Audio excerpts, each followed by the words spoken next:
பிள்ளைகளே நாங்கள் இப்போ பொறியியல்ல இயக்கம்ன்றது பார்த்தோம்னா நேரோடு இயக்கம் பார்த்தோம் வந்து நாங்கள் இப்போ பாருங்க பார்க்க போகிறோம் ரியம் என்ற பகுதி பார்க்க போகிறோம். ரைட், இன்ட்ரெஸ்டிங்கான ஏரியா உண்டு. இதுக்கு முதல்ல என்ன பார்த்தாங்கன்னா நிலக்குத்து இயக்கம் பார்த்தாங்க, புவியீர்ப்பின்கள் சுயாதீன இயக்கம் என்பது பார்த்தாங்க.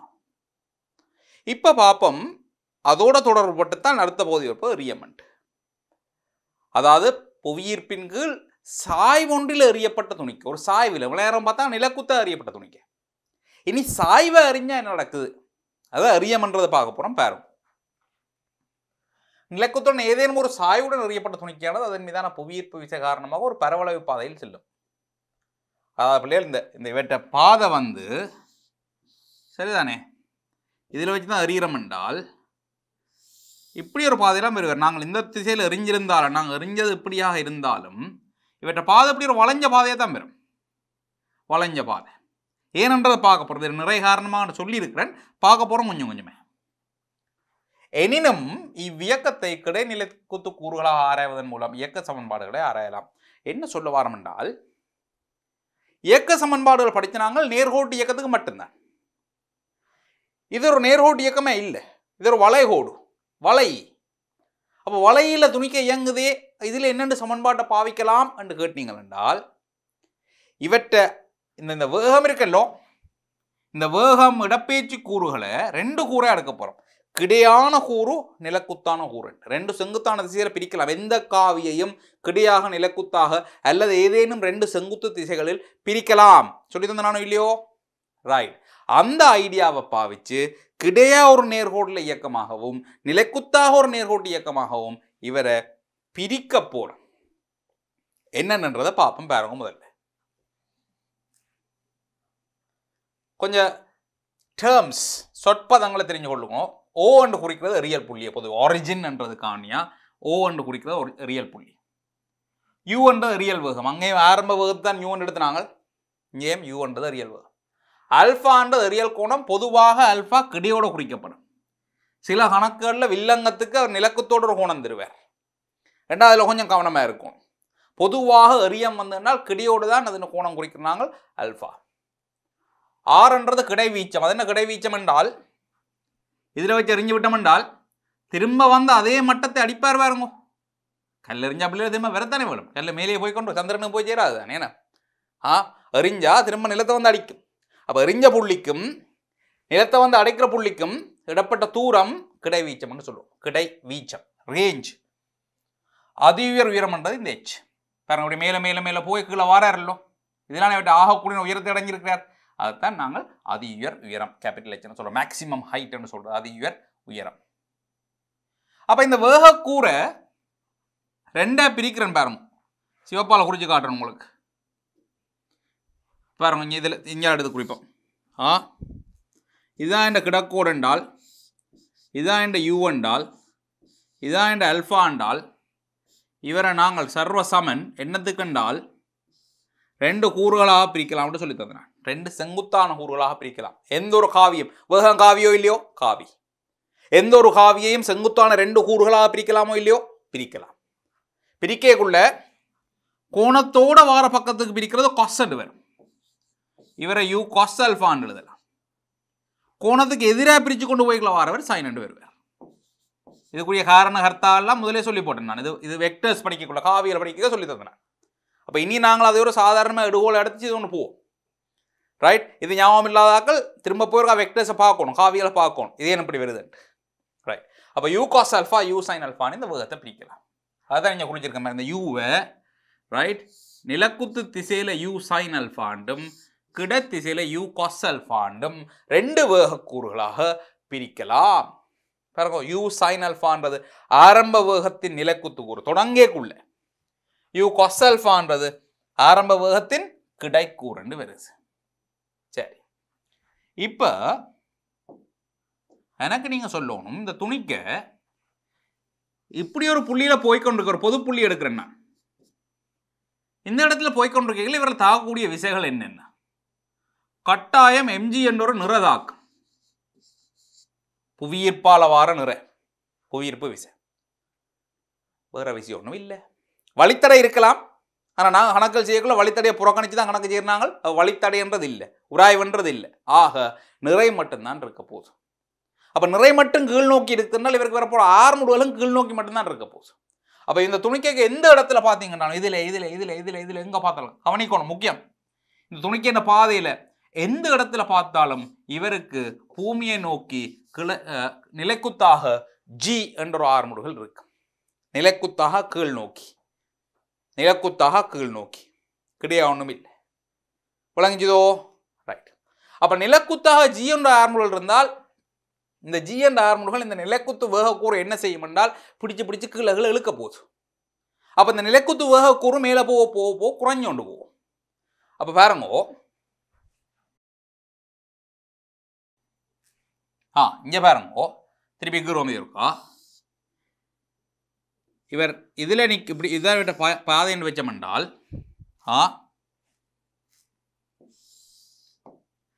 இவர் இதில் நிற்கக்குள்ள பிள்ளைகள் இவ்வளவு வேகக்கூறு இருக்கு. இன்னும் கொஞ்சம் நேரம் போன அப்புறம் இவட்ட வேகக்கூறு நிலக்குத்து வேகக்கூறு குறையும். ஏன் குறையுதுன்னா அந்த கீழ் நோக்கின ஆர்முடுகள், அதாவது கீழ் நோக்கின விசை அவரை பிடிச்சி இழுக்கும். இன்னும் கொஞ்சம் நேரம் போக அந்த வேகக்கூறு இன்னும் குறையும். ஒரு கட்டத்தில் போக அந்த வேகக்கூறு சைவராகும். இதைத்தானே நிலக்குத்து இயக்கத்தில் படிச்சினாங்க. நிலக்குத்தை அறிஞ்சு விட்டால் மேலே போக அவட்ட வேகக்கூறு குறைஞ்சு வந்து அதிகர் புள்ளி அடையக்குள்ள அவட்ட வேகம் சைவராகும். அதுக்கு பிறகு என்ன நடக்கும்? சைவர்லேயே நிற்பாரோ? இல்லை, ஒரு கணத்துக்கு அதில் நிற்பார். அதுக்கு பிறகு நடக்கும், பிறகு நிறை இருக்குது பிள்ளைகள். அப்போ சும்மா இருக்கிற நிறை பிடிச்சி இழுத்தும். அப்போ அடுத்த கணத்துக்கு என்ன, அடுத்த ஒரு செகண்டுக்கு பிறகு நடக்கும் என்றால் அவட்ட வேகம் கீழ் நோக்கி அதிகரிக்க தொடங்கும். கீழ் நோக்கி வேகம் கூடு, இதை விட இங்கே கூட பாருங்க, கீழ் நோக்கின வேகக்கூறு கூடிக்கொண்டு வரும். இதுதான் இங்கே காட்டியிருக்கோம். ஆரம்பத்தில் நிலக்குத்து கூறு பெருசாக இருக்குது, பிறகு குறையுது. இப்போ நான் இதில் யூசைன் அல்ஃபான்னா இதில் வாரது யூசைன் அல்ஃபாவோட சின்னனாக இருக்கு, இதில் சின்னனாக இருக்கு. இதில் துணிக்கி இருக்கைக்கு நிலக்குத்து கூறே இல்லை, பிறகு கீழே கூடிக்கொண்டு வருது. இது சின்னன் இதை விட பெருசுது. அது நிலக்குத்து கூறுக்கு நடக்கிற பிரச்சனை. இதால தான் மேலே போகிறவர் கட்டாயம் திரும்பி கீழே வருவார்னு சொல்லலாம். ஏன்னா மேலே போய் வேகம் குறைஞ்சு சைவருக்காகி சைவராகின அப்புறம் திரும்ப வேகம் நிலக்குத்தாக கீழ் நோக்கி கூடி வந்து பெரிய ஒரு வேகத்தோட கீழே வந்து அடிப்பார். கிடைக்கூறுக்கு என்ன நடக்கும்? ஆர்முடுகள் எப்படி குறிச்சினாங்க? இப்படித்தானே குறிச்சினாங்க. அப்போ கிடையாக ஏதாவது ஆர்முடுகள் இருக்கா? இல்லை. கிடையாக ஏதாவது அமர்முடுகள் இருக்கா? இல்லை. அப்போ கிடையாக ஆர்முடுகள் அமர்முடுகள் ஒன்றுமே இல்லை என்றால் இருந்த வேகம் மாறலாது. அப்போ யூ காஸ் ஆல்ஃபா வேகம் ஆரம்பத்தில் இருந்தது. அந்த யூ காஸ் ஆல்ஃபா எல்லா கணத்திலையும் இருக்கு. ஏன்னா கிடையா வி சமன் யூஸாக ஏடி பாவிச்சிங்கள் என்றால், கிடையா வி சமன் யூஸாக ஏடி பாவிப்பீங்களா இருந்தால் இந்த ஏ சைவர், அப்போ வி சமன் யூ தான். அப்போ எந்த கணத்தில் பார்த்தாலும் கிடைக்கூறு நிலைக்குத்தில் கிடைக்கூறு யூகாஸ் ஆல்ஃபா அண்டே இருக்கு. அது மாற போகிறது இல்லை. அப்போ எந்த இடத்துல பார்த்தாலும் கிடைக்கூறு யூகாஸ் ஆல்ஃபா நிலக்குத்து கூறு மாறிக்கொண்டிருக்கு. இவ்வளோதான் விஷயம்.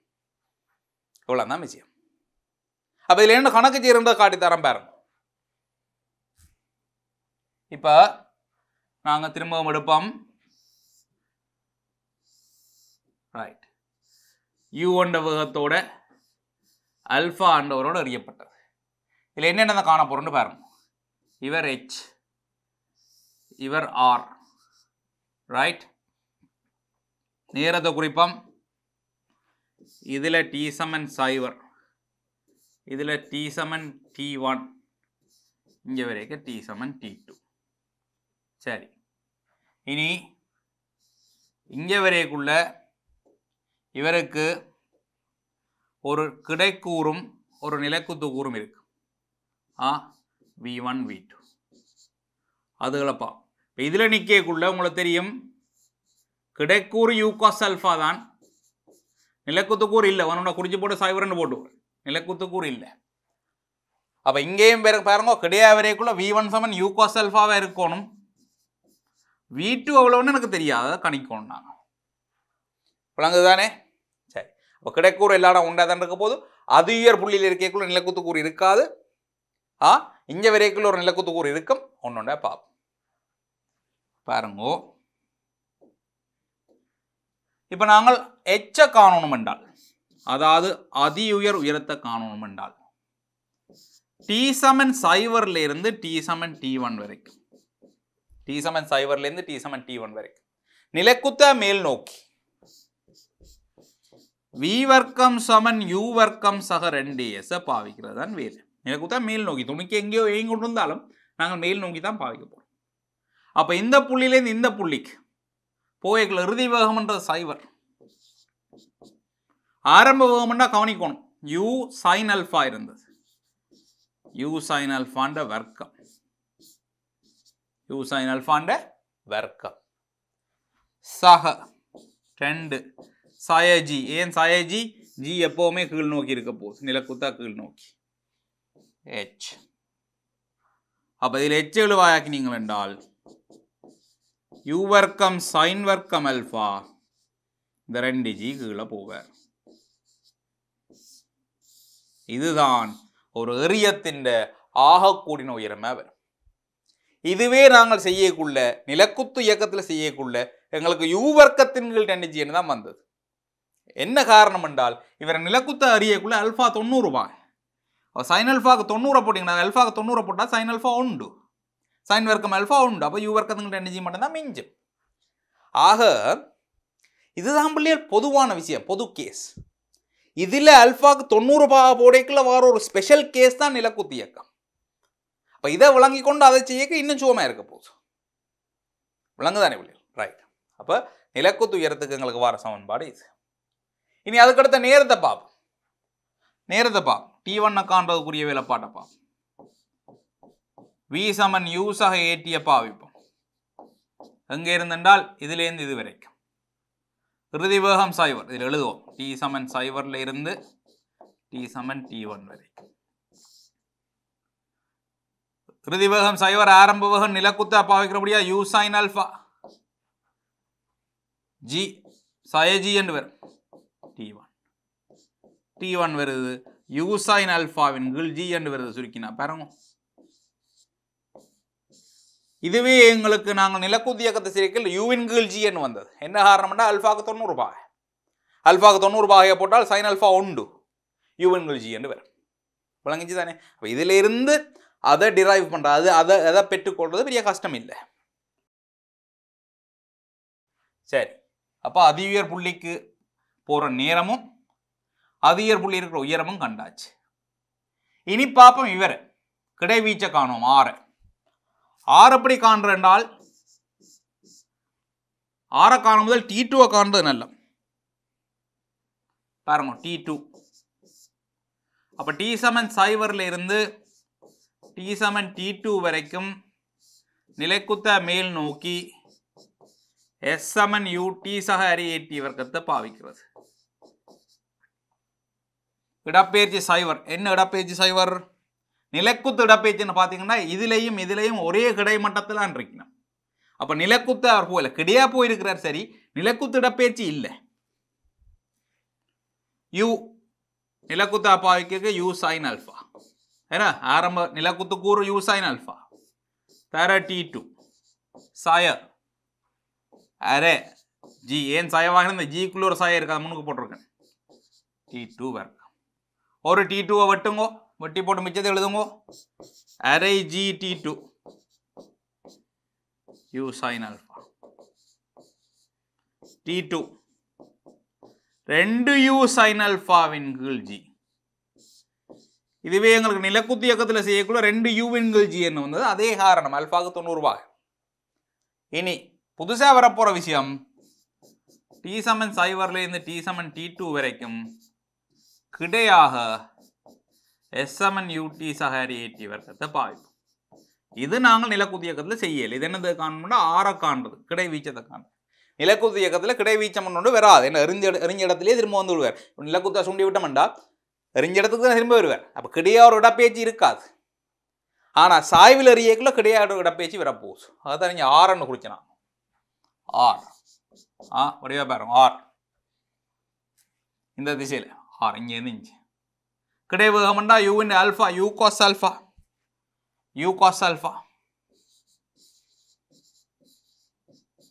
T2 சக ஆர் முடிவல் 0 அந்த துண்டு 0 வரும். u cos alpha t2 கண்டு வச்சிருக்கிறோம். t2 எவ்வளவு 2u sin alpha வின் கீழ் g 2u sin alpha win கீழ் g. அப்ப இது வரப்போகுது 2u வர்க்கம் sin alpha cos alpha கீழ g. இதில் ஆறுக்கு 90 பாக போட்டு பார்ப்பீங்களா இருந்தால் sin alpha உண்டு, cos alpha சைவர், cos 90 பாக சைவர், அதால கிடைவீச்சம் சைவர் என்ன வந்துடும். அப்போ ஒரு எரியத்துக்கான விடைகளை எடுத்து போட்டு அதிலிருந்து ஒரு நிலக்குத்து எரியத்துக்கான நிலக்குத்து இயக்கத்துக்கான கிடைவீச்சம், அது உயரம், மொத்த நேரம், அது உயரத்தை அடியெடுத்த நேரம், இதெல்லாம் எடுக்கக்கூடியதாக இருக்கும். அதிலிருந்து இதை டிரைவ் பண்ணுறது. இதே நேரம் இன்னொன்று தெரிஞ்சு வச்சிருக்கணும் நீங்கள், right? 2 sin alpha cos alphaன்றத திரிகோணானிதத்தில் sin 10 alphaன்னு சொல்லுவாங்க, sin 10 alphaன்னு சொல்லுவாங்க. தெரிஞ்சு வச்சிருங்க. அதை சைனில் இருக்கிற 2 அல்ஃபாவை அதன் அரைவாசி கோணத்துக்கு அல்ஃபா உடைக்கிறேன்றால் sin 10 alphaன்றது 2 sin alpha cos alphaன்னு உடைக்கலாம். இப்படி ஒன்று கணிதத்தில் இருக்குது. ஏன் வந்தது எப்படி வந்ததுன்னு ஆராய வேண்டிய அவசியம் ஃபிசிக்ஸில் இல்லை. sin 10 alpha 2 sin alpha cos alphaன்னு எழுதலாம். அதை கொண்டு நீங்கள் பாவிச்சிங்களென்றால் இந்த 2 இந்த sin alpha cos alpha அவ்வளோத்தையும் எடுத்தால் sin 10 alphaன்னு எழுதலாம். அப்போ இதிலிருந்து ஆறுக்கு இன்னொரு வடிவமும் இருக்கு, எனக்கு இன்னொரு பேர் இருக்குன்ற மாதிரி. ஆறுக்கு இன்னொரு பேர் இருக்கு, u வர்க்கம் sin 10 alpha வின் கீழ் g என்னும் எழுதலாம். u வர்க்கம் sin 10 alpha வின் கீழ் g என்னும் எழுதலாம். sin alpha cos alpha ஒன்றுக்கு இருக்கிற 2 அவ்வளோத்தையும் ஒன்றிணைச்சு sin 2 alphaன்னு எழுதுறதுல ஒரு பிரச்சனையும் இல்லை. விளங்கிச்சதோ? பாருங்க திருப்பி இருக்கா. என்ன மாதிரி ஒரு எரியத்துக்கு, அதாவது ஒரு சாய்வில் எறியப்பட்ட துணிக்கைக்கு முதலாவது அதி உயர் புள்ளிக்கு எடுத்த நேரம், அது உயர் புள்ளின்ற உயரம், என்னென்ன சமன்பாட்டை பாவிக்கிறன்றதை பாருங்க. இதே சமன்பாடு தான் நிலக்குத்து இயக்கத்துக்கும் பாவிச்சேன், அப்போ ஒன்றும் புதுசு இல்லை. ஆனால் இந்த யூவின் கூறுவை எடுத்துக்கொண்டீங்கன்னா சரி, நிலக்குத்தா பாவிக்கக்குள்ள ஆரம்ப வேகம் u sin alphaன்னு எடுக்கணும், கிடையா பாவிக்கக்குள்ள ஆரம்ப வேகம் u cos alphaன்னு எடுக்கணும். விளங்குது தானே? கிடையா பாவிக்கக்குள்ள ஆரம்புகள் இல்லை என்றதையும் விளங்கிக் கொள்ளணும். இனி இந்த v1 v2 பற்றி ஆராய்வோம். பாருங்க, இவர் திரும்பி வந்து அடிக்கைக்குள்ள இங்க t சமன் 0 இருந்து t சமன் t2 வரைக்கும், ரைட், நிலக்குத்த மேல் நோக்கி v சமன் u சக ஏடியும் பாவிக்கலாம், v வர்க்கம் சமன் u வர்க்கம் சக 2a பாவிக்கலாம். இதையும் பாவி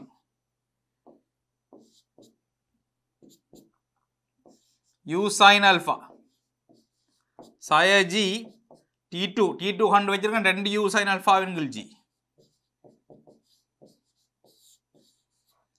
g வட்டி விட்டால் u sin alpha 2u sin alpha கழிச்சால் sin u sin alpha ஆண்டு வரும். அப்ப என்ன விளங்குதுன்றால் இங்க பாருங்க திருப்பி இருக்கா பாப். எரியக்குள்ள எப்படியோ யூவோடு எரிஞ்சினாங்க. அப்பைக்காவிட்ட கூறுகள் என்னவா இருந்தது? இந்த பக்கம் u cos alpha, இந்த பக்கம் u sin alpha இருந்தது. என்ன பிள்ளைகள், இங்க வந்து விளையக்குள்ள u cos alphaவில் எந்தவித மாற்றமும் இல்லை, இருந்ததை இருந்த மாதிரி எழுதுவோம். u sin alpha சயோட வருது, கீழ் நோக்கி u sin alpha. உங்களுக்கு ஞாபகமோ நிலக்குத்து இயக்கத்தில் சொன்ன நான் ஒரு வேகத்தோடு எறிஞ்சமென்றால் திரும்பி வரைக்குள்ள அந்த இடத்துக்கு வரைக்குள்ள அதே வேகத்தோட வரணுமெண்ட், திசை மட்டும் மாறி இருக்கும், பெர்மனன்ட் மாறாது. இங்கே பாருங்க u sin alpha u sin alpha u sin alpha u sin alpha மேலே கீழே, ரைட். அப்போ இவற்றை விளைவுல பார்த்தீங்களென்றால் அவற்றை விளைவுள் இதை v நோட் என்று வச்சனென்றால் உங்களுக்கு தெரியும் v நோட்ன்றது 2 செங்குத்து கூறல்லோ, ரெண்டையும் வர்க்கிச்சு கூட்டணும். u வர்க்கம் sin வர்க்கம் alpha u வர்க்கம் cos வர்க்கம் alpha. u வர்க்கத்தை பொது எடுத்தால் sin வர்க்கம் alpha சக cos வர்க்கம் alpha, sin வர்க்கம் சக cos வர்க்கம் alpha 1 போடலாம். u1 வரும். அப்போ u1 வேகத்தோடு எறிஞ்சமென்றால் திரும்பி வந்து அடிக்க பெர்மனன்ட் u தான் இருக்குது. திசை தான் வேறு. திசை கிடையோட ஆல்ஃபா மேல் நோக்கி இருந்தது முதல். இப்போ பாருங்க, இதை நான் பீட்டாண்டு வச்சேன் என்றால் வேறன்றதால குறிப்போம் என்ன, இவரை நான் பீட்டாண்டு வச்சேன் என்றால் இங்கே பாருங்க, திருப்பி இஞ்சால u cos ஆல்ஃபா, கீழே u sin ஆல்ஃபா, இதெல்லாம் இந்த விளைவுகள் இருக்குது. காவிகள் சம்பந்தமான அறிவு முக்கியம். இது பீட்டா. அப்போ இதிலேருந்து நான் tan பீட்டா எழுதினேன் என்றால் எதிர்பக்கம் அயல் பக்கம் tan ஆல்ஃபா. அப்போ tan பீட்டா சமன் tan ஆல்ஃபாண்டா பீட்டா சமன் ஆல்ஃபா, பீட்டா சமன் ஆல்ஃபா. அப்போ ரியல் கோணமும் சமனாக இருக்குது. பெர்மனன்ட்ல திசை வேறு. முதல் கிடைக்கு மேலே அல்ஃபாவில் போனது, இப்போ கிடைக்கு கீழே அல்ஃபாவில் வந்து அடிக்க போகுது. கிடையிலிருந்து மேல் நோக்கி அல்ஃபாவோட எறிஞ்சமென்றால் கிடையிலிருந்து கீழ் நோக்கி அல்ஃபாவோட வந்து அடிப்பார். வேகத்தின பெர்மனன்ட்ல மாற்றம் இல்லை. விளங்கிச்சு தானே பிள்ளைகள்? பாருங்க, திரும்பி வந்து அடிக்கக்குள்ள வேகத்தை கண்டிருக்கிறான். கூறுகளாக காணணும். கிடைக்கூறு மாறாது, நிலக்குத்து கூறு. எறிஞ்ச வேகத்தோடைய வரும். வழித்தடை இல்லா, வழித்தடை இல்லையா? வழித்தடை இருந்தால் சக்தி இழப்பு வரும். சக்தி இழப்பு இருந்தால் போன வேகத்தோட திரும்ப விரையலாது. சக்தி காப்பிட சொல்கிறேன். இல்லாட்டி வழித்தடை இருந்தால் எங்களை ஆர்முடுகள் மாறப்போகுது. நிலக்குத்த ஜி என்றது இல்லை, வேறு ஆர்முடுகளும் வரப்போகுது அதுக்குள்ள. விளங்குதானே? ரைட். ஆக விவசாயிகள் வழித்தடை இல்லை என்றால் எரியக்கில் இருந்த நிலக்குத்து பெர்மனோடான் வந்து அடிப்பார். ஆனால் பெர்மன் சரியாக இருக்கும், திசை மாறி இருக்கும். யூசைன் அல்ஃபா இப்போ கீழே இருக்கும், யூகோஸ் அல்ஃபா மாற இல்லை. ஆக இப்போ பாருங்க, விளைவுண்ட பெர்மனன் யூவாகத்தான் இருக்குது. விளைவுண்ட திசை முதல் எரியக்க கிடையோட மேல் நோக்கி அல்ஃபாண்டால் வந்து விளைக்குள்ள கீழ் நோக்கி அல்ஃபாவில் வந்து விழுவார். விளங்கிச்சதோ? இவ்வளவும் தான் நாங்களோட ரியத்தில் ஆராயக்கூடிய விஷயங்கள். இவ்வளோத்தையும் திரும்ப ஒருக்கா நீங்கள் பார்த்து வடிவாக ஒரு கொப்பியில் எரியமென்று போட்டு ஒரு 2 பக்கத்தில் நல்ல பெருசாக வடிவாக எழுதி வச்சுக்கொள்ளும். இவ்வளோ தான் விஷயம். என்ன கணக்கு வந்தாலும் இதுக்குள்ளாம் வரப்போகுது. ரியத்தில் வேறு புதுசாக தியரி இல்லை உங்களுக்கு. ரைட். கணக்குகளை பார்ப்போம், உதாரணங்களை பார்ப்போம். எங்க நீங்களே செய்யணும். கிடையுடன் 30 பாகை கோணத்தில் 50 மீட்டர்/செகண்ட் வேகத்தில் எறியப்பட்ட துணிக்கையின் அதிக உயரம், கிடைவீச்சு, மொத்த நேரம். இங்க பாருங்க, 50 மீட்டர்/செகண்ட். இது 30 பாகை. ஏ ஓண்டு வைப்போம். என்ன ஒரிஜினல் சொன்னாங்களோ, ஓ ஏ பி இவ்வளவும் H, இவ்வளவும் R. அதிக உயரம் கேட்கிறார். ஓவிலிருந்து ஏக்கு மேல் நோக்கி V வர்க்கம் சமன் U வர்க்கம் சக 2S. இந்த புள்ளிக்கு விரைக்குள்ள நிலக்குத்து கூறு 0. ஆரம்பத்தில் பாருங்க 50 sin 30 U sin அல்ஃபான்னு சொன்னாங்க. 50 sin 30 இந்த வர்க்கம்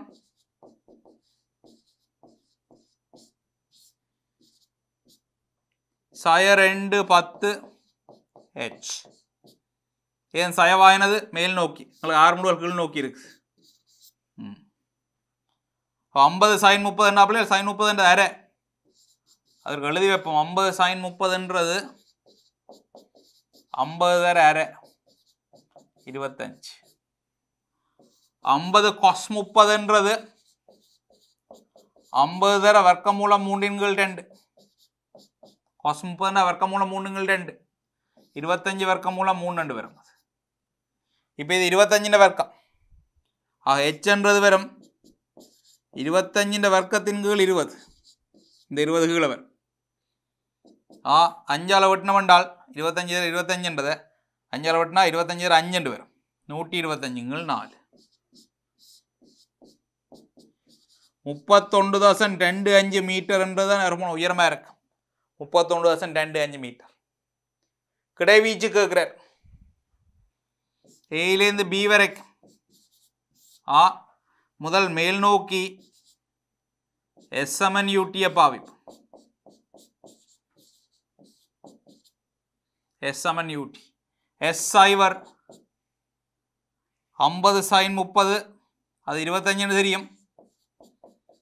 30 சாய அரை 10 t வர்க்கம் ஒரு t விட்டுங்கோ இதில் 5 என்றால் 25 5 செகண்ட் என்பது அதன் மொத்த நேரமாக இருக்கும் அலகுகளோடு எழுதி கொள்ளணும் உயரம் என்றா மீட்டரில் வரும் நேரம் என்றா செகண்டில் வரும் எல்லாம் மீட்டர் per செகண்டில் இருக்கபடியா 5 செகண்ட் வரும் இனி கிடைவீச்சு வேணும் ஆர் கிடையாக எஸ் சமன் யூடியை பாவிச்சம் என்றால் ஆர் சமன் 50 cos 30 கிடக்கூறு அது 25 வர்க்கம் மூலம் 3 கண்டு வச்சிருக்கிறோம் எடுத்த நேரம் வேற 25 5 எடுத்து வச்சிருக்கிறோம் ஆர் முதல் சைவர் கிடையாக இந்த 5 25 வட்டினா 5 125 வர்க்க மூலம் 3 இதுதான் கிடையாக அவர் சென்ற தூரமாக இருக்கு சிம்பிளோ இல்லையோ பிள்ளைகள் இவ்வளவு படிச்சா பிறகு நேர்கோட்டு இயக்க சமன்பாடுகளில் இவ்வளவு செய்தா பிறகு எரியம்ன்றது ஒரு சின்ன ஒரு தூசியா இருக்கணும் உங்களுக்கு எரியல் வேகம் யூவும் எரியல் கோணம் அல்பாவும் உள்ள துணிக்கை மீண்டும் தரையடிக்கும் நேரம் அடையும் அதிக உயரம் கிடைவீச்சு என்பவற்றை காண்க பிள்ளை இதில் சின்ன ஒரு மேட்டஞ்சோ எரியல் கோணம் நிலைக்குத்துடன் அல்பாண்டு வெப்பம் ஏன்னா கிடையுடன் அல்பா ஏற்கனவே செய்து காட்டி போட்டேன் அப்ப நிலைக்குத்துடன் அல்பான்னு வந்தா என்ன நடக்குதுன்றதை பார்ப்போம் ஒரு காய்ப்பா நிலைக்குத்துடன் அல்பா இங்க பாருங்க இந்த முறை அல்பா அங்க குறிக்கப்பட்டிருக்குன்னா நிலக்குத்தோட அல்பாவா இது யூ அப்ப நிலக்குத்தோட அல்பா வந்தால் எங்களோட வேகத்தின கூறுகளை பாருங்க இந்த முறை கிடக்கூறு தான் யூ சைன் அல்பான்னு வரப்போகுது ஏன்னா வேகத்துக்கு எதிராக அந்த அல்பாக்கு எதிராக மடிக்கிறீங்க நிலைக்குத்து கூறு யூ காஸ் அல்பான்னு வரப்போகுது சரி பாப்போம் என்னென்னதை காண சொல்லி கேட்கிறார் அதிக உயரம் எச்ச கேட்கிறார் ஆர கேட்கிறார் ஓ ஏ பி இதில் டி சமன் T1 என்று வைப்போம் இதில் டி சமன் T2 என்று வைப்போம் இதில் டி சமன் சைவர் இதில் டி சமன் சைவர் ஒன்றுண்டா பாப்போம் முதல் கேட்கிறார் தரை அடிக்கிற நேரம் அதிக உயரம் கிடைவீச்சு T2 காணும் ஓவிலிருந்து பி வரைக்கும் நிலக்குத்தா மேல் நோக்கி எஸ் சமன் யூடி பாருங்க ஒரு விஷயத்தை காண்றதுக்கு ஒரே மாதிரி தான் சமன்பாடு பாவச்சு கொண்டிருக்கு வழங்குதே மொத்த நேரம் இயக்க நேரம் என்று கேட்டாருன்னா எப்பவுமே எஸ் சமன் யூடி நிலக்குத்தா பாவிக்கிறது நிலக்குத்து இடப்பேச்சு சைவர் கவனமா இருக்கணும் இந்த நிலக்குத்து வேகக்கூறு யூ காஸ் அல்பாண்டு வருது அல்பா நிலக்குத்தோட குறிச்சிட்டோம் யூ காஸ் அல்பா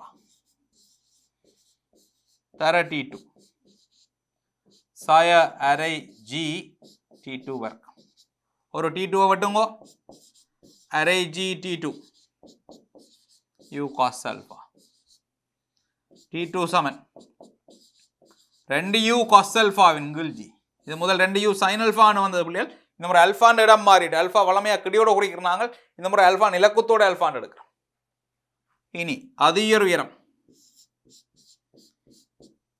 மேல் நோக்கி வி வர்க்கம் சமன் யூ வர்க்கம் சக 2s எப்பண்டாலும் அதிக உயரத்துக்கு அதுதான் சமன்பாடு இந்த புள்ளியில நிலக்குத்து வேகம் சைவர்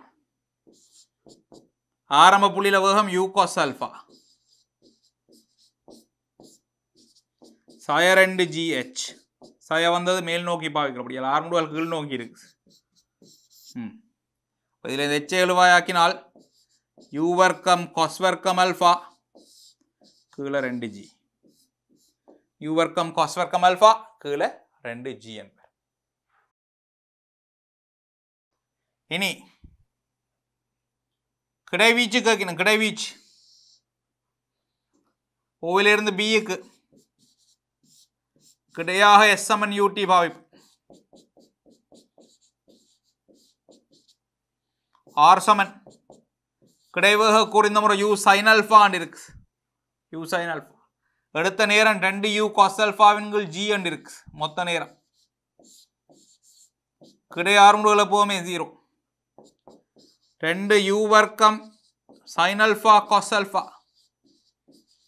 கீழே G அப்படியே விட்டாலும் பரவாயில்லை விடைக்கு ஏற்ற மாதிரி விடையில் பாருங்க என்ன இருக்குன்னு sin alpha cos alphaவை நாங்கள் sin 10 alphaன்னு போடலாம் 2 sin alpha cos alphaவை sin 10 alphaன்னு போடலாம் ஜி ஆக கிடைவீச்சில் மாற்றம் இல்லை அல்ஃபா நிலக்குத்தோட குறிச்சாலும் அல்ஃபா கிடையோட குறிச்சாலும் கிடைவீச்சத்தில் மாற்றம் இல்லை விளங்கிச்சதோ ரைட் அது u வர்க்கம் sin 2 alpha கீழே g என்று வருது இப்போ இதுலேருந்து சில முடிவுகள் எடுப்போம் பாருங்க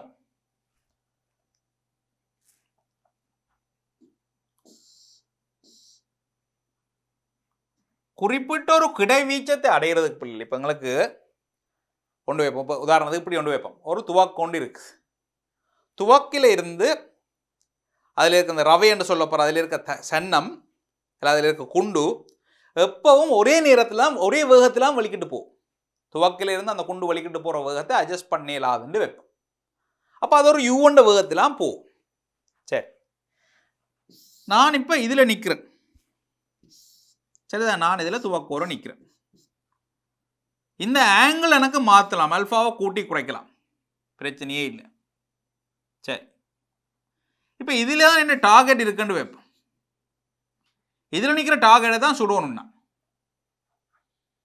ரைட் இதில் எதிரி நிற்குதோ எதிரி கப்பல் நிற்குதோ இன்னும் இதில் நிற்கிற டார்கெட்டை நான் சுடணும் என்றால் இந்த வேகம் மாறிலி u மாறிலி r மாறிலி u மாறிலி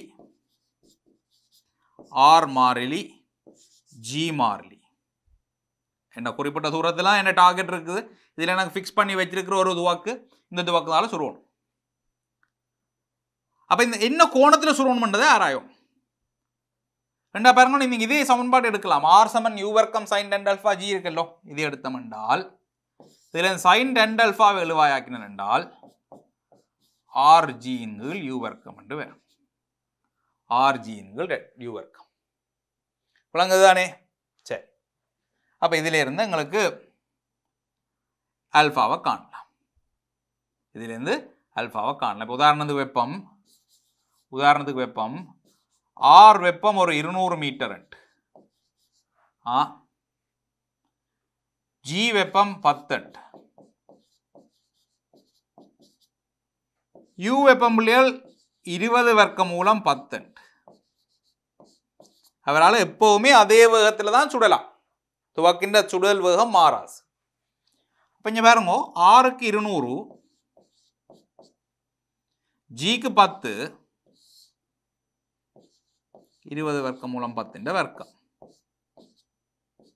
அப்போ 2000 கீழ் 20 வர்க்க மூலம் 400 வர்க்க மூலம் 10 வர்க்கம் எடுக்க கூட அப்போ 2000 கீழ் 4000 அரை என்று வருது அரை என்றதுமே sin 30 பாகை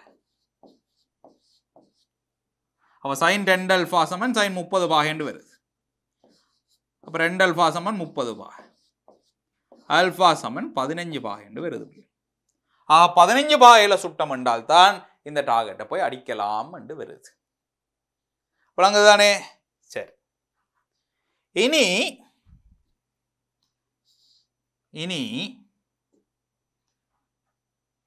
இன்னொரு விஷயத்தை விளங்கிக் கொள்ளுங்க இங்க பாருங்க சைன் அல்ஃபான்றதும் அல்ல சைன் வேற ஒரு கோணத்தை போடுவான் இது மேத்ஸில் ஒரு சின்ன விஷயம் உங்களுக்கு தெரிஞ்சிருக்கணும் சைன் டி நான் முதலே சொல்லி தந்தேன் தேவையான திரிகோணம் மட்டும் சொல்லி இயக்கம் தொடங்கிக்கலே சொல்லி தந்தேன் நான் என்ன சைன் டீட்டான்றதும் சைன் 180 சய டீட்டான்றதும் சமன் தான் ரெண்டும் ஒரே விஷயம்தான் சொல்லி தந்தேன் நான் தேவையான திரிகோண கணிதம் மட்டும் சொல்லி முன்னுக்கே சொல்லி தந்தேன் அப்போ அதை நான் இங்கே கொண்டு வந்து பாவிச்சேன் என்றால் சைன் 30ன்றதும் சைன் 150ன்றதும் ஒன்றா தானே இருக்கணும் யோசிச்சு பாருங்க ஏன் இப்போ தானே சொன்னான் சைன் டீட்டாவும் 180 சய டீட்டாவும் ஒன்று அப்போ டீட்டா பல 30 போட்டிங்கன்னா சைன் 30ம் இதில் கழிச்சா சைன் 150 உண்டு அப்போ சைன் 10 alpha சைன் 150க்கும் சமனாக இருக்கலாம் இல்லை அரையா வருதுன்னு கூட ஒன்றில் சைன் 30 இருக்கலாம் அல்லது சைன் 150 இருக்கலாம் அப்போ இதன்படி எழுதலாம் 10 alpha சமன் 150 பாகண்டு அல்ஃபா சமன் 75 பாகண்டு வருது கவனிச்சியலோ ஆக அந்த 200 மீட்டர் தூரத்தில் இருக்க அந்த இலக்கை அவர் அடிக்கணும் என்றால் ரெண்டு வித்தியாசமான கோணத்தில் எறியலாம் இல்லையா முக்கியமான தியரி சொல்லித்தாரேன், கவனிச்சுக்கொள்ளும். 2 வித்தியாசமான கோணத்தில் எரியலாம். 15 பாகையில் வச்சுக்கொண்டு துவக்க 15 பாகையில் வச்சுக்கொண்டு சுட்டாலும் அந்த டார்கெட் அடிக்கலாம். துவக்க கொஞ்சம் நிமித்தி வச்சு 75 பாகையில் வச்சுக்கொண்டு அடித்தாலும் அந்த டார்கெட்டை அடிக்கலாம். அப்போ அந்த டார்கெட்டை அடிக்கிறதுக்கு 2 ஆங்கிளில் அடிக்கலாம். இந்த பாயிண்ட் தான் வார். அதாவது குறிப்பிட்ட ஒரு தூரத்தில் இருக்கிற டார்கெட்டை குறிப்பிட்ட ஒரு வேகத்தில் வச்சுத்தான் சுடலாம் என்றால் 2 எரியல் கோணத்தில் சுடலாம். சில சின்ன வயசில் விளையாடி இருப்பீங்க. இங்கே பாருங்க, இந்த வாட்டர் கன்னு சொல்லுவோம், வாட்டர் கன்னு சொல்லுவோம். துவக்க கொண்டு இருக்கும், அதுக்குள்ள தண்ணியை விழுப்படி அடிக்கடிக்க தண்ணி போய் கொண்டு இருக்கு. சரி, இதெல்லாம் நீங்கள் நிற்கிறியா? இதெல்லாம் உங்களோட தம்பி நிற்கிறார். தம்பிக்கு தண்ணியால் அடிக்கணும். இப்போ அப்போ நீங்கள் சில வழியில் நீங்கள் முந்தைய பார்த்துருப்பீங்க, இந்த தம்பி ஒரு குறிப்பிட்ட இந்த தூரத்தில் நிற்கிறாரு வைப்பமே, அவர் ஓடி தெரியலையாண்டு. சரி, நீங்களும் ஓடி தெரியல.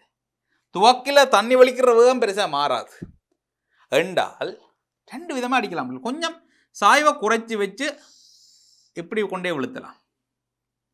ரைட், பாருங்க, யூ இது ஒரு ஆல்ஃபா. இல்லாட்டி கொஞ்சம் சாய்வை உயர்த்தி வச்சு இப்படியும் அடிக்கலாம் இல்லையா, அதே யூவோட ஆனால் வேற கோணத்தோட. அப்போ ஒரே டார்கெட், அதாவது ஒரே கிடைவீச்சை அடைவதற்கு ஒரு குறிப்பிட்ட வேகத்தில் இருந்து எறிகிறதென்றால் 2 வித்தியாசமான எரியல் வேகங்கள் இருக்கு, எரியல் கோணங்கள் இருக்கு.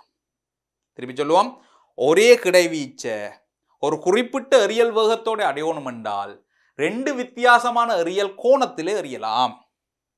அந்த எரியல் கோணங்கள் எப்படியா இருக்கும்னா நிரப்பி கோணங்களா இருக்கும். ஒன்று 15 பாகைன்னா ஒன்று 75 பாகை, ஒன்று 30 பாகைன்னா மற்றது 60 பாகை, ஒன்று 20 பாகைன்னா மற்றது 70 பாகை, கூட்டினா 90 வரும். ஒன்று 44 பாகைன்னா மற்றது 46 பாகை. விளங்குது? யூவும் மாறாமல் ஜியும் மாறாமல் 20 பாகையில் எறிகிறதும் 70 பாகையில் எறிகிறதும் ஒரே கிடைவீச்சத்தான் போய் அடையும். 30 பாகையில் எறிகிறதும் 60 பாகையில் எறிகிறதும் ஒரே கிடைவீச்சத்தான் போய் அடையும். யூ மாறக்கூடாது, ஒரே யூ. அப்போ நோட் போட்டு எழுதிக்கொள்வோமோ? நோட் நோட் என்ன எழுதுவோம்? ஒரு குறிப்பிட்ட எரியல் வேகத்துடன் ஒரு குறிப்பிட்ட எரியல் வேகத்துடன்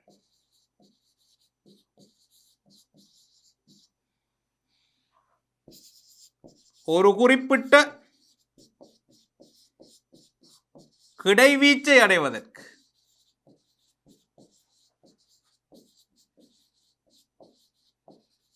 ஒரு குறிப்பிட்ட வேகத்துடன் ஒரு குறிப்பிட்ட கிடைவீச்சை அடைவதற்கு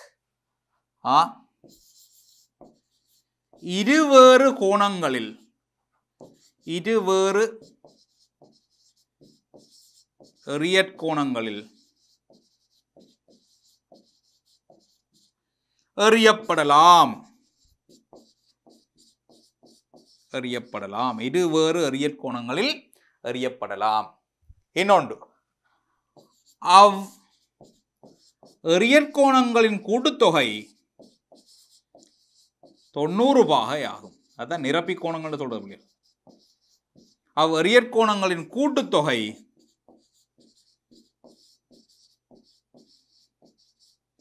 90 பாகை ஆகும். சிம்பிளா இருக்கும் இல்லையோ? அவ் எறியற் கோணங்களின் கூட்டுத்தொகை 90 பாகை ஆகும். ஆனால் இப்படி போய் விழுறவருக்கும் இப்படி போய் விழுறவருக்கும் ஒரே நேரம் எடுக்காது. வேற வேற நேரம் தான் எடுக்கும். கீழே ஒரு டக்குன்னு போயிடுவார், மேலே போய் வரவர் கொஞ்சம் கூட நேரம் எடுப்பார். அப்போ எடுக்க போகிற நேரம் வேறையா இருக்கும், போய் வந்த அதி உயர் உயரங்கள் வேறையா இருக்கும். ஆனால் டார்கெட் ஒரே டார்கெட்டில் போய் விழுகும். அதாவது கிடைவீச்சம் உண்டா இருக்கு. அப்போ யூ மாறாமல் இருக்க ஒரே கிடைவீச்சை அடைவதற்கு 2 எறியல் கோணங்கள் எறியலாம். அவை நிரப்பி கோணங்களாக இருக்கும். ஒன்று அல்பாவாக இருந்தால் மற்றது 90 அல்பாவாக இருக்கும். இது ஒரு அடிஷனல் நாலேஜாக தெரிஞ்சு வச்சுக்கொள்ளுங்க. சில இடங்களில் கேள்வியர் செய்யக்குள்ள பயன்படலாம். நம்ம கேள்வியர் செய்யக்குள்ள பாஸ் பேப்பரில் செய்யக்குள்ள காட்டி தருவேன் உங்களுக்கு. வழங்கிச்சு தானே பிள்ளைகள்? ரைட். அப்போ இது கொஞ்சம் எக்ஸ்ட்ராவாக பார்த்துக்கொண்ட ஒரு விஷயம் உண்டு. அடுத்ததுக்கு போவோம். குறிப்பிட்ட வேகத்துடன் எறியப்படும் துணிக்கை அதி உயர் கிடைவீச்சை அடைவதற்கு 45 பாகை எறியல் கோணத்தில் எறியப்பட வேண்டும். இது என்னது பாப்போம். இங்கே பாருங்க,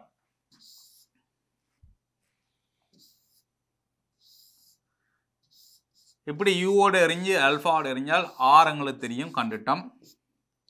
ஆர் சமன் என்னென்னு வந்தது? யூ வர்க்கம் சைன் 2 அல்ஃபாவின் கீழ் ஜி என்று வந்தது. சரி, அப்போ இந்த அல்ஃபா மாற மாற மாற மாற ஆர் மாற போகுது. நீங்கள் அல்ஃபா கூட்டி கூட்டி குறைக்க போய் சேர்ற கிடை வீச்சம் கூடி குறைய போகுது. அப்போ எழுதலாம் அல்ஃபா மாற சைன் 2 அல்ஃபா மாறும். எனவே ஆர் மாறுபடும். அல்ஃபா மாற மாற சைன் 2 அல்ஃபா மாறும், சைன் 2 அல்ஃபா மாற மாற ஆர் மாறுபடும். அப்போ ஆர் உயர்வாகணும். நான் இப்போ அதிகூடின வீச்சை பார்க்க போறேன். ஆர் உயர்வாகுவதற்கு சைன் 2 அல்ஃபா உயர்வாக வேண்டும். என்ன புரியுது? சைன் 2 அல்ஃபா, அதாவது இப்போ எங்களை யூவும் ஜியும் மாறிடு தானே குறிப்பிட்ட வேகத்தில் அறிகிறோம். யூவும் ஜியும் மாறில் என்றால் ஆறின் மேக்சிமம் எடுக்கணும் என்றால் சைன் 2 அல்ஃபா தான் இங்கே மாற்றக்கூடிய ஒரு ஆள். கோணத்தை மட்டும்தான் மாற்ற முடியும் கதைக்கிறோம்.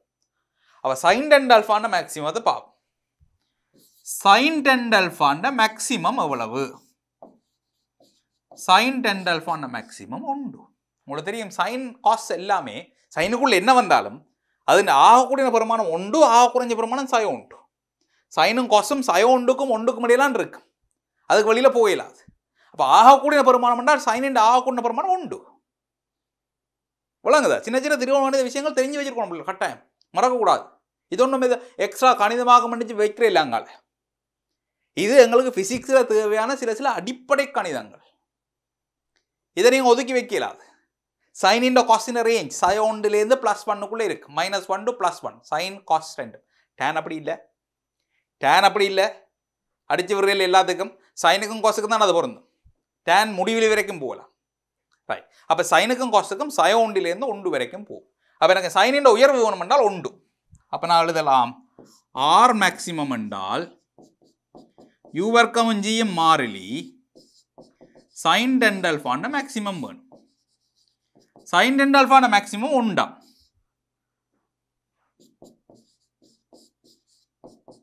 அப்போ ஆர் மேக்ஸ் என்றது யூ வர்க்கத்துங்கள் ஜி.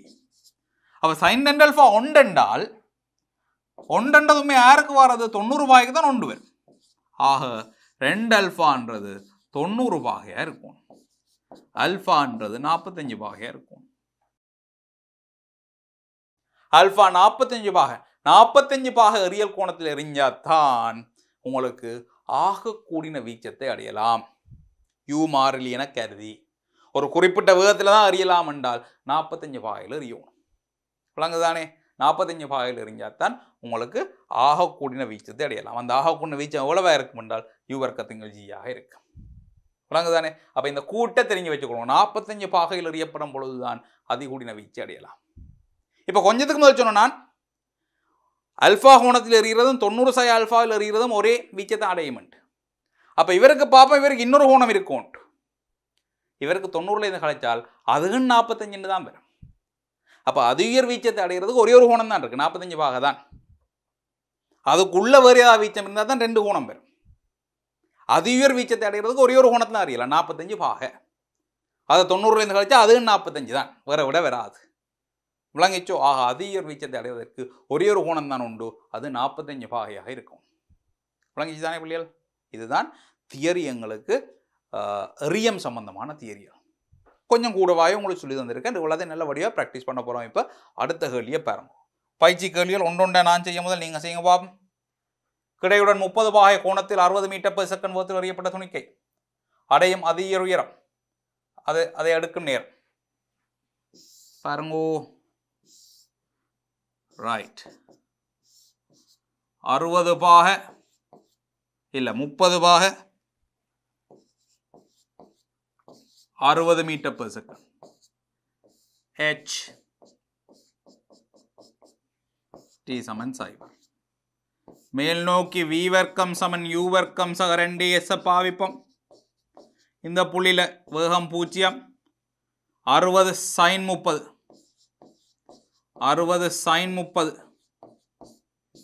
வர்க்கம் ஜிக்கு 10 h.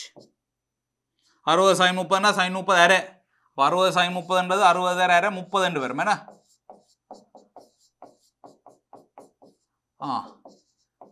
30 பாக 45 பாக 60 பாக 90 பாக இந்த கோணங்களுக்கான சைன் காஸ் tan தெரிஞ்சிருக்கணும்னு முதலே சொல்லி தந்தேன். 20 h சமன் 30 வர்க்கம். அப்ப h சமன் 30 30 20 பிள்ளைகள் ஒரு சைவரை விட்டலாம். இங்கே விட்டா 15 15 3 45 45 மீட்டர். இதையே நேரம் கேட்கிறார். v சமன் u சக at பாவிக்கலாம். சைவர் இறுதி வேகம் சைவர் 60 sin 30 சாய 10 t. அப்ப t சமன் 10 6 sin 30 3 செகண்ட். 3 செகண்ட்ல அதிக உயரத்தை போய் அடைகிறார். 3 செகண்ட் பாத்தீங்களோ t 3 செகண்ட். அடுத்தது சின்ன சின்ன கேள்விகள் ஒரு விதமான கஷ்டம் இல்லை. எறியல் கோணம் 45 பாகையில் 100 வர்க்கமூலம் 2 வேகத்துடன் எறியப்படும் துணிக்கை 10 செகண்டின் பின் 15 செகண்டின் பின் இயங்கும் வேகத்தின் திசையும் பெருமனையும் காண்க. பாருங்கோ, முதல் நாங்கள் 10 செகண்டின் பின் கேட்கிறார். என்ன நிலக்குத்த எடுத்தமென்றால் ஆரம்ப வேகம் 100 வர்க்கமூலம் 2 sin 45 சாய 10 t. sin 45 ஒண்ணுங்கள் வர்க்கமூலம் 2 இதை வெட்டி விடும். அப்ப 100 சாய 10 t. அப்ப t சமன் 10 செகண்ட்ல நிலக்குத்து வேக கூறு 10 போட்டீங்கன்னா 100 சாய 100 சைவர். t சமன் 15 செகண்ட்ல நிலக்குத்து வேக கூறு 15 போட்டோம்னால் சாய 50 என்று வரும். சாய 50. இனி கிடக்கூற பாதியில் என்றால் 100 வர்க்கமூலம் 2 cos 45 தான். அதுக்கு ஆறுமுடிகள் இல்லை. cos 45க்கும் ஒண்ணுங்கள் வர்க்கமூலம் 2 தானே பிள்ளைகள். 100 வர்க்கமூலம் 2 ஒண்ணுங்கள் வர்க்கமூலம் 2 இது ரெண்டு மட்டுப்பட்டால் 100. இது t சமன் 10 செகண்ட்லையும் இதுதான் 15 செகண்ட்லையும் இதுதான். 2 நிமிடம் இதுதான். அது மாறப்போறது இல்லை. அப்ப இயக்க திசைன்னு கேட்டார் என்றால் t சமன் 10 செகண்ட்ல பாருங்கோ, கிடையா 100 மீட்டர் இருக்குது. நிலக்குத்து வேகக்கூறு இல்லை சைவர். அப்ப கிடையாதுதான் இருப்பார். அதாவது அது உயர் புள்ளியில் இருக்கிறார். 10 செகண்ட்ல அது உயர் புள்ளியில் இருக்கிறார். கிடையாகத்தான் இருக்கார். கிடை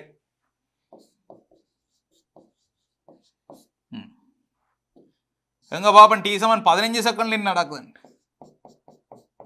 t சமன் 15 செகண்ட்ல கிடைவேகக்கூறு 100 இருக்குது.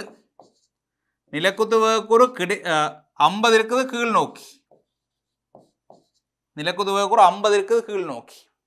அப்ப நாங்கள் வேக முக்கோணிய பாவிச்சோம் என்றால் அல்லது காவி முக்கோணிய பாருங்கோ, இப்படி 100 அப்புறம் இங்கே 50 கீறி இதான் விளைவுல இருக்க போகுது. விளைவில் வேகத்தின் திசையும் பருமனுங்க வைக்கணும். நான் இதை v என்று வைப்போம், v நோட் என்று வைப்போம், இதை டீட்டா என்று வைப்போம். எங்க பாப்போம், v நோட் வர்க்கம் எழுதலாம் 50 வர்க்கம் 100 வர்க்கம். v நோட் என்றது வரும் வர்க்கமூலம் 50 வர்க்கம் சக 100 வர்க்கம். ஒரு 50 வழியில் எடுத்து விடுவோம். அடுத்தால் இதில் 1 வரும். இதில் 100 50 50 வர்க்கம் 2 வர்க்கம் மிச்சம். ஆக 50 வர்க்கமூலம் 5 என்று வரும். இதுதான் விளைவுள் வேகம் பருமனாக இருக்கும். திசை என்று கேட்டால் tan θ எழுதலாம். எதிர்பக்கம் 50 அயல் பக்கம் 100. எதிர்பக்கம் 50 அயல் பக்கம் 100 அரே. அப்ப θன்றது tan இன்வர்ஸ் அரே என்று சொல்லலாம். அரே என்றது எங்களுக்கு வளமையாக தெரிஞ்ச பிரமாணம் இல்லை. ஒன்றில் tan அட்டவணையை பாவிச்சு காணணும். இல்லாட்டி பேசாமல் tan இன்வர்ஸ் அரே என்று எழுதி போட்டு வரலாம், பிரச்சனையே இல்லை. சரிதானே? அட்டவணையை பாவிக்கிற சந்தர்ப்பங்கள் குறைவு நாங்கள். அப்போ θ சமன் tan இன்வர்ஸ் அரே என்று எழுதலாம். ரைட்? அதாவது கிடையுடன்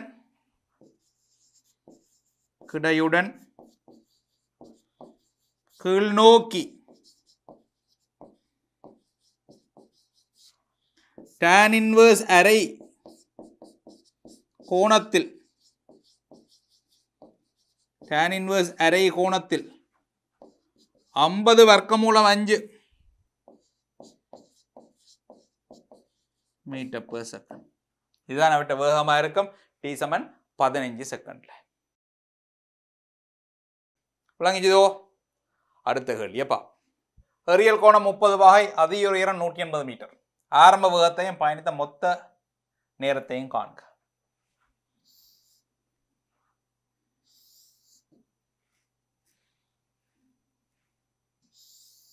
ரைட், ரியல் கோணம் 30 வகை, இது u, இது 180 மீட்டர். அப்ப நான் முதலாவது ஓவிலிருந்து ஏ வரைக்கும்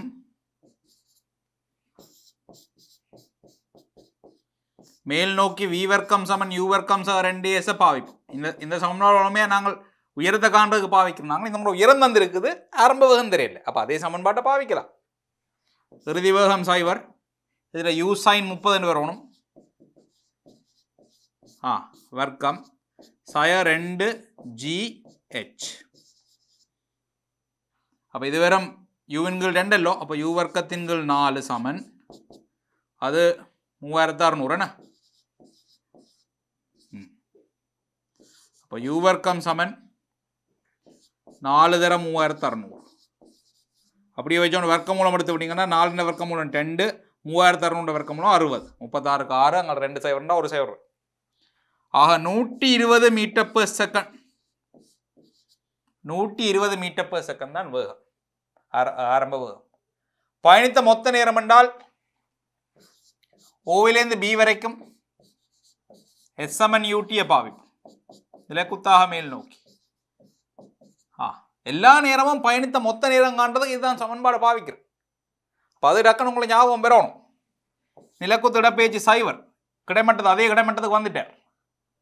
u sin 30, u 100, இப்போ 120 sin 30 30 சய அரை 10 t வர்க்கம்.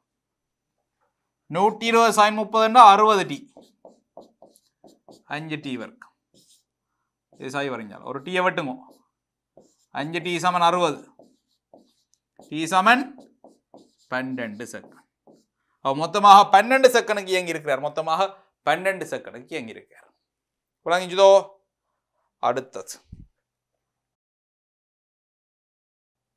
அடுத்தது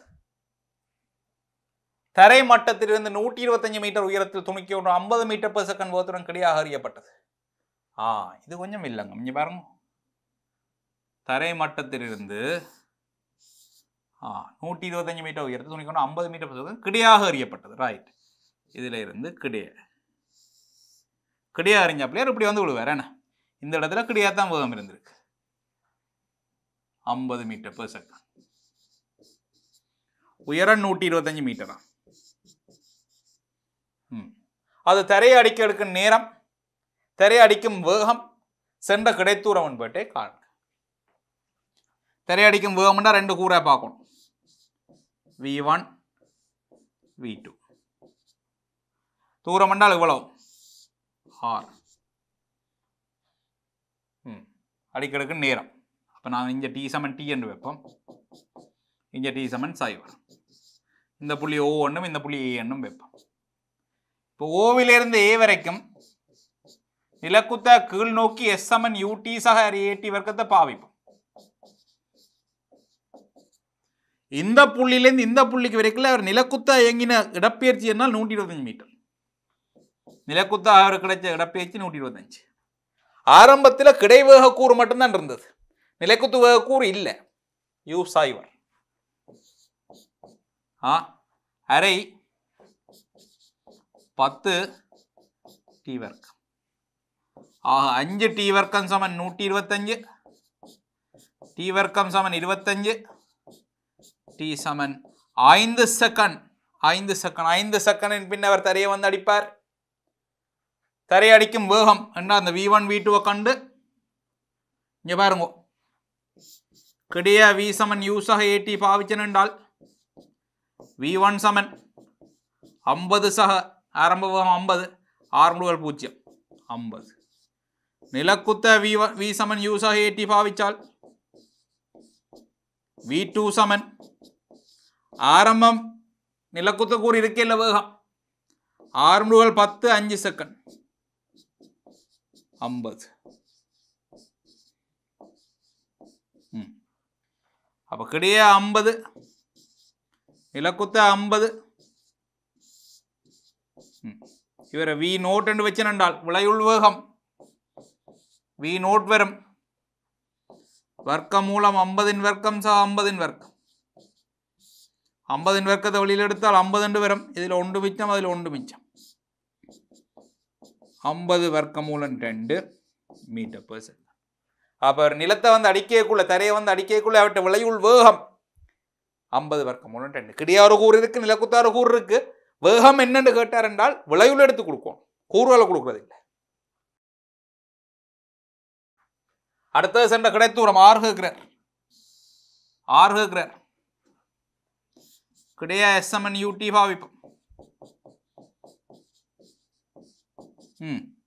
கிடையா இடப்பேச்சு ஆர் யூ 50 5 செகண்ட் கிடையா ஆர்முடுகள் இல்லை மறக்கக்கூடாது ரியத்தில் கிடையா ஆர்முடுகள் இல்லை 250 மீட்டர்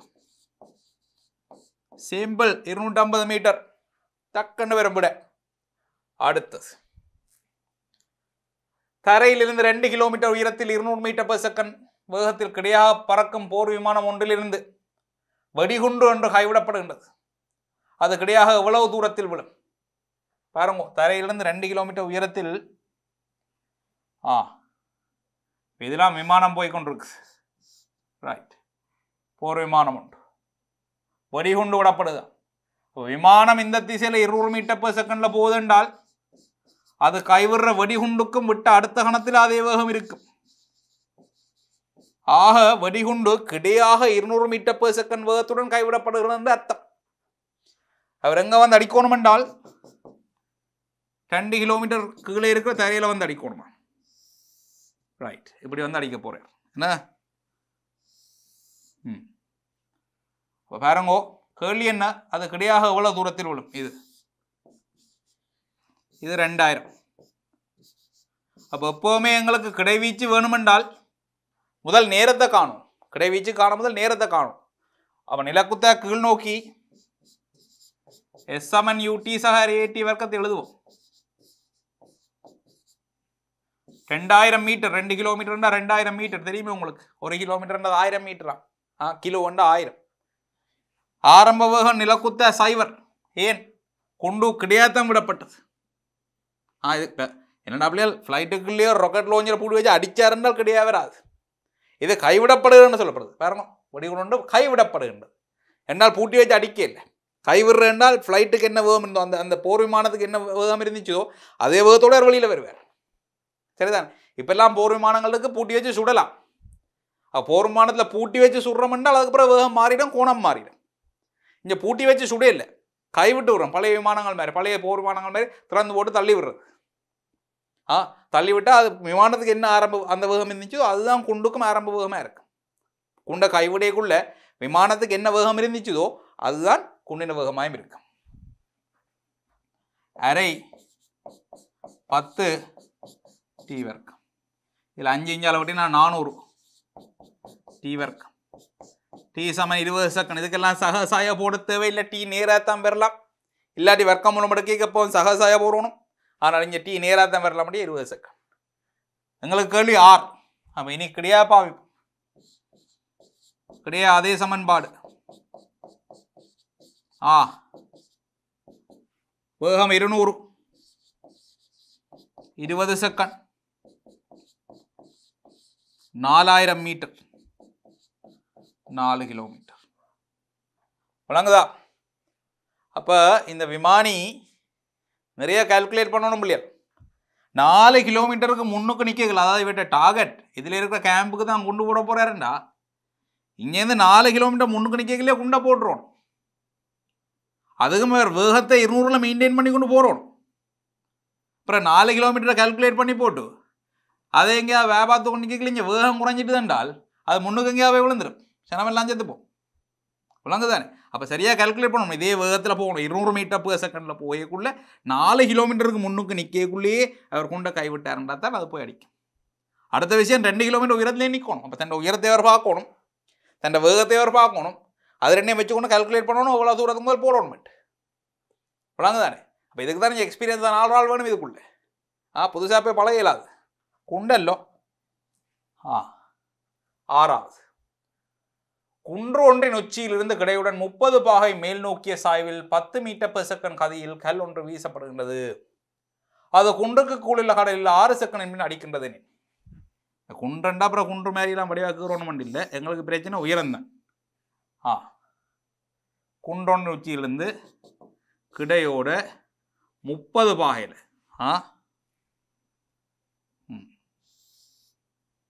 ரைட், இது 30 பாகை, அவ்வளோதான் விஷயம்.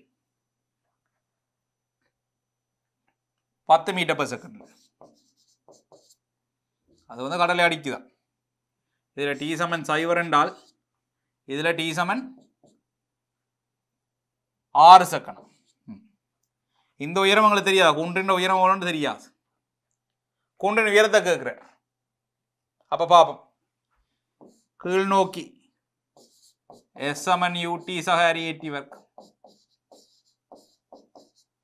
கீழ் நோக்கி அவரோட பேச்சு இங்கே 2 பேர் இங்கே வந்துட்டேன்னா கீழ் நோக்கி எச்சென்ற தூரம் விழுந்திருக்கிறேன். கவனமாக இருக்கணும். 10 sin 30 மேல் நோக்கி வரும். அப்புறம் அதில் சயோட போடணும். சய 10 sin 30 தர 6 செகண்ட். 6 முடுகள் 10 6 வர்க்கம். சய 10 அரை 6 36 360 180. 60 30 வரும்.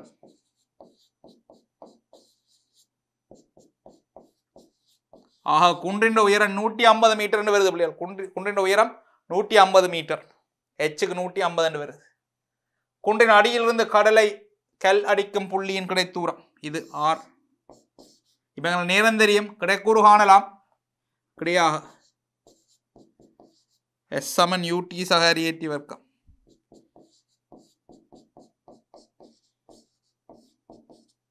R சமன் 10 cos 30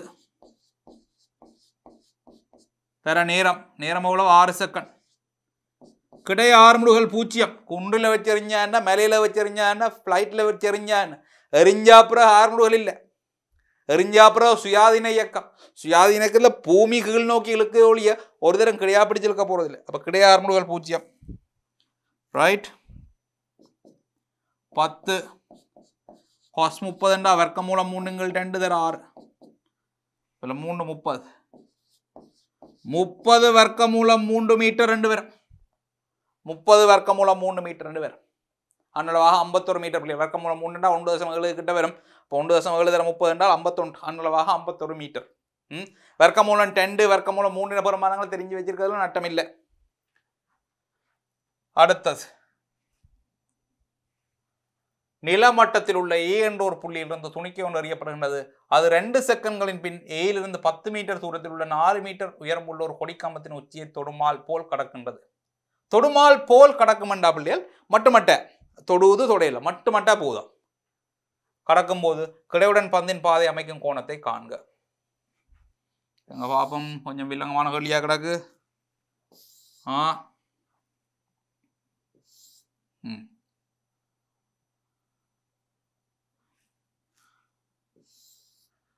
ரைட். இப்போ இதெல்லாம் என்னங்க கொடிக்கம்பம். கொடிக்கம்பத்தின் உயரம் என்ன? ஏயிலிருந்து 10 மீட்டர் தூரத்தில் கொடிக்கம்பம் இருக்குதாம். 4 மீட்டர் உயரமுள்ள கொடிக்கம்பமாம். இப்போ எனக்கு இதில் வேகம் தெரியாது. U அல்ஃபா அப்படித்தானே? அல்ஃபா வேகமும் தெரியாது, திசையும் தெரியாது. 2 செகண்டின் பின்னராம். இதில் T சமன் 0 என்றால் இங்கே T சமன் 2 செகண்ட். தொடுமால் போல் கடக்கின்றது. கிடையுடன் பந்தின் பாதை அமைக்கும் கோணத்தை காண்க. ஏயிலிருந்து எவ்வளவு தூரத்தில் இப்பந்து நிலத்தில் விழும்? 6ஐயும் கேட்கணும். 2 பிள்ளைகள் நாங்கள் இதில் வேகத்தின் கூறுகளை காண வேண்டி இருக்கும். இங்கே பாருங்க, இதில் V1 V2 கண்டாத்தான் இதில் ஆக்கிற கோணத்தை காணலாம். எங்க பார்ப்போம். நாங்கள் இந்த புள்ளி ஒரு B என்று குடித்தோம் என்றால் ஏயிலிருந்து B வரைக்கும் குழப்பம் இல்லையா, ஆரம்ப வேகமும் தெரியாது திசையும் தெரியாது. அப்போ என்னால் முடிஞ்ச சமன்பாடுகள் போட்டு கொண்டு போகிறோம் பார்ப்போம். கிடையா பாவிச்சம் என்றால் என்னத்தை S = UT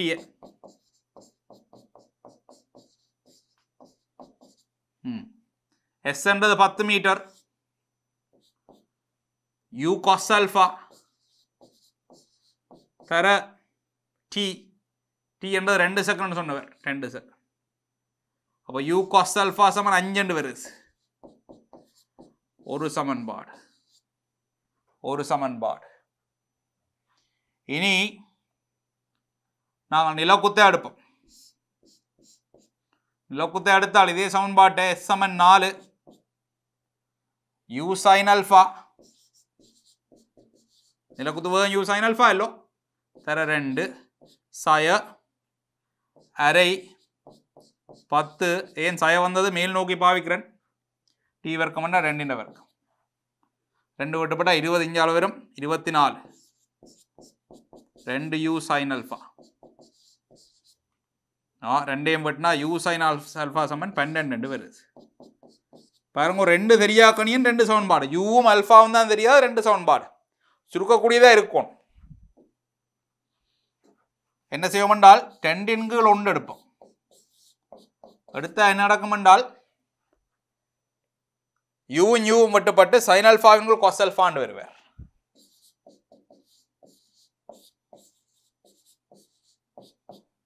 பன்னெண்டின்கள் 5 என்று வருவார். ஆக tan alpha = 12/5. கவனி 12/5 என்றது எங்களுக்கு ஒரு தெரிஞ்ச tan alpha பெருமானம் இல்லை. அப்போ என்ன அல்ஃபாவை காண போறோம் என்றால் ஒரு செங்கோண முக்கோணி அடிப்போம். இது அல்ஃபான்னு வைப்போம்.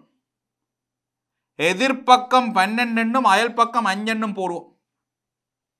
ஏன் tan alpha எதிர்பக்கத்துங்களா அயல் பக்கம். அதுக்கு முதல் sin angle cos angle tan தெரியுமല്ലോ. sin alpha cos alpha தான் tan alpha. ரைட். அப்போ இது 12 இது 5 என்றால் இவர் வரணும் 12 வர்க்கம் 5 வர்க்கம் 144 169 13 வருவார் இந்த பக்கம். அப்போ இந்த செம்பக்கம் எங்களுக்கு 13 வருது. ஆக அல்ஃபாவை ஓரளவுக்கு உள்வாங்கி கொண்டோம். அல்ஃபாவை கண்டாச்சு. இனி யூவை காணும். இந்த ரெண்டாவது சமன்பாட்டிலேயே யூ sin alpha பாருங்க, இதிலிருந்து போடுறேன். எதிர்பக்கத்திங்கள் செம்பக்கம் 12 13 சமன் 12. ஆக எங்களுக்கு யூ சமன் 13 வருது. 12 வெட்டுப்பட்டா 13 குறுக்கே வருங்க 13. யூவும் கண்டாச்சு அல்ஃபாங்க. இப்பதான் ஆரம்ப வேகம் கண்டனா. இனி எங்களை பிரச்சனை என்ன? இனி எங்களை பிரச்சனை என்றா 2 செகண்டுக்கு பிறகு வேக கூறுகளை காணும். V1 V2 2 செகண்டுக்கு பிறகு என்ன கிடையா பாய்ப்போம். ஏலேருந்து B வரைக்கும் V = U சக AT. V1 = 13 cos alpha மட்டும்தான். U cos alpha ஆரம்புகள் 0. 13 cos alpha அவ்வளவு வந்தால் 5 வர்க்கம் 5 13 வரும். என்ன எங்களோட செங்கோண முக்கோணம் இல்லைங்க பாருங்க, அயல் பக்கத்திங்கள் செம்பக்கம் 5 13. அப்போ இது 5 மீட்டர்/s. இனி நிலக்குத்தை மேல் நோக்கி பாவிச்சோம் என்றால் V2 = U sin alpha சய GT. U sin alpha U 13 sin alpha 12 13 சய 20 12 சய 8 வருது. உண்மையில் நாங்கள் கீற படத்தின்படி இல்லை, அது முரண்பட்டு வருது. பிரச்சனை இல்லை, எங்களுக்கு படம் கீரைக்க தெரியாது தானே. அப்போ இனிப்போ அதை அழிச்சு மாற்ற வேண்டிய அவசியம் இல்லை. சய 8 வருது. அப்போ T7 2 செகண்டில் அவர்கிட்ட இயக்கம் எப்படி இருக்குன்றால் இந்த பக்கம் 5 மீட்டர்/s இந்த பக்கம் 8 மீட்டர்/s இருக்கு. அப்போ உளையுள் வேகம்ன்றது இஞ்சால 8 இஞ்சால 5 என்றால் இதை V0 என்று வச்சேன் என்றால் V0 வெறும் வர்க்கமூலம் 5 வர்க்கம் 8 வர்க்கம். இது 64 25 வர்க்கமூலம் 89 மீட்டர். பருமன் கேட்டவரோ திசை கேட்டவரோ உங்கள்கிட்ட கிடையுடன் பந்தின் பாதை அமைக்கும் கோணத்தை காண்கன்னு தான் கேட்டிருக்கார். ரைட், கோணத்தை காண்க என்றால்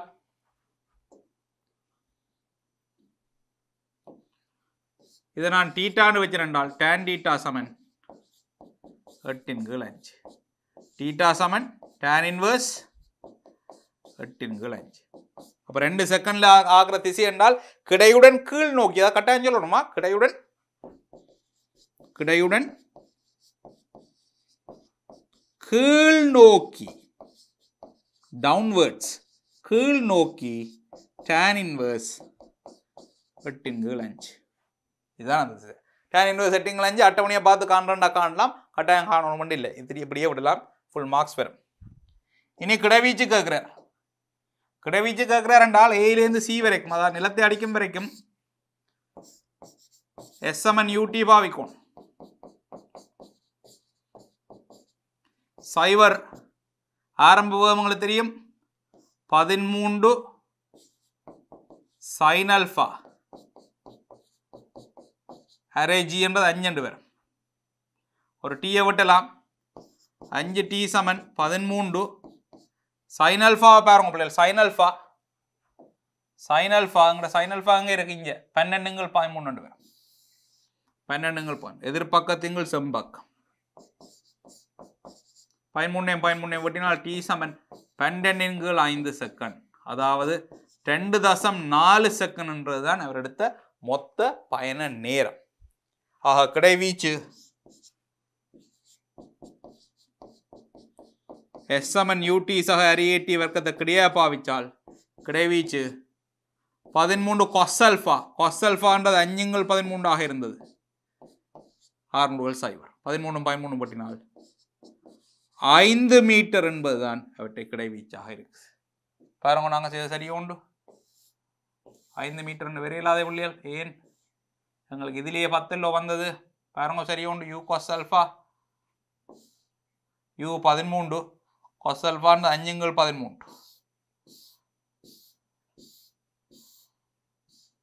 u cos alpha டீயை போடாமல் விட்டோம், இதில் டீயை நேரத்தை போடல. இது u cos alpha, இது கிடைக்கூறுக்கான பெருமன் 13 cos alpha, cos alpha 5/13 எடுத்த நேரம் 12/5. ரைட், சக சைவர் 13 வெட்டுப்பட்ட 5 வெட்டுப்பட்டால் 12 மீட்டர் விட வரும். கட்டாயம் 10 விட கூட வரணும் இல்லை, ஏன்னா 10 மீட்டர்லாம் அந்த கொடிக்கம்பம் இருந்தது. அப்போ வார விட 10 விட குறைவாக வந்தால் எங்கேயோ பிளவு இல்லைமென்றது ஷூராக தெரியும், செக் பண்ணி பார்க்கலாம். இப்படியான ஐக்கியூக்குள்ளே பாவிச்சுக்கொள்ளணும். நம்மள இருக்கிற விட 10 விட குறைவாக இருந்தால், இப்போ கிடைவீச்சம் என்னன்னு கேட்டுட்டு அதில் 10 விட குறைவாக 2 விட இருந்தால் உடனே வெட்டலாம், அது விடையாக வரையலாது. அப்போ ஃபிசிக்கல் எப்படியான ஐக்கியூக்கள் நிறைய இடத்தை பாவிக்கொள்ளலாம். ரைட், சரி. ஆக R = 12 மீட்டர் விட வருது. விளங்கி சொன்ன பாருங்க, 12 மீட்டர்ன்றது சாத்தியம் இருக்கு. ஏனென்றால் 2 செகண்டில் 10 மீட்டர் போயிருந்தவர், அங்கால ஒரு 0.4 செகண்ட் தான், 5 ஒரு தூரம் தானே. அப்போ 10 மீட்டர் 2 செகண்டில் போயிருக்கார் என்றால் 4 செகண்டில் 5 தானே போகணும். 10ல் 5 2 மீட்டர், 12 மீட்டர் சரி எங்கட விளங்குது. நம்ம இப்படியாக நிறைய இடங்களில் ஐக்கியூக்களை பாவிச்சு வந்த விட சரியோ இல்லையோன்றது செக் பண்ணலாம். ரைட், இப்போ நாங்கள் கிடையோட சாய்வில் எறியப்பட்ட, நிலக்குத்த இல்லாமல் நிலக்குத்தோ உள்ள கிடையோட சாய்வில் எறியப்பட்ட துணிக்கு என்ற இயக்கத்தை பற்றி பார்க்குறோம். ஏற்கனவே நாங்கள் கிடையா அறிஞ்சு விட்டால் என்ன நடக்கும்ன்றதை நேர்கோட்டு இயக்கத்தில் பார்க்குறாங்க. நேர்கோட்டு இயக்க சமன்பாடு படிச்சுட்டு தான் பிறகு வந்து பார்த்தாங்க நிலக்குத்த அறியக்குள்ள என்ன நடக்குது, புவியீர்ப்பு ஆர்வலர்கள்னு சொல்லி ஒன்று வருதுன்னு சொல்லி அதை பார்த்துனாங்க. அதுவும் பார்த்து முடிய சரி, நிலக்குத்த அறிஞ்ச அப்படி நேர்கோட்டில் போய் வருது, சாய்வில் எறியக்கு என்ன நடக்குது, ஒரு வலை ஒன்று வருது, பெறவலைன்னு சொல்கிறாங்களே, பெரபோலாட். பெரபோலா அதாவது வலை, பெறவலையில் போய் வர துணிக்கைக்கு என்ன செய்யலாம், எறியத்தில் எறியப்பட்ட துணிக்கைக்கு என்ன செய்யலாம், அதுக்கு என்ன மாதிரி சமன்பாடுகள் பாவிக்கலாம்ன்றது இதில் பார்த்துறாங்க.